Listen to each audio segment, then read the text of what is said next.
Comment utiliser la fonction enregistrer en fichier son de ClaroRead? Une fois le texte reconnu, il est possible de l'enregistrer en fichier audio. Donc, tout d'abord dans PDF Viewer, on utilise l'outil de sélection pour effectuer la reconnaissance grâce au moteur d'Omnipage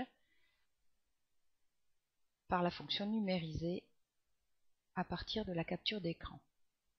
On dessine le cadre autour du texte que l'on souhaite reconnaître. Le moteur travaille et ensuite on clique sur le bouton lecture. La nouvelle est un récit en prose qui se caractérise par sa brièveté et sa densité, histoire est concentrée en quelques lignes, quelques pages ou quelques dizaines de pages. Le nombre de personnages et le cadre spatio-temporel y sont restreints. Ce texte reconnu est maintenant conservé dans le presse-papier. Il est possible de l'enregistrer en fichier audio.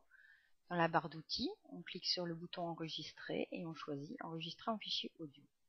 Une fenêtre s'ouvre et nous demande de nommer et de désigner l'emplacement du fichier sur le disque dur.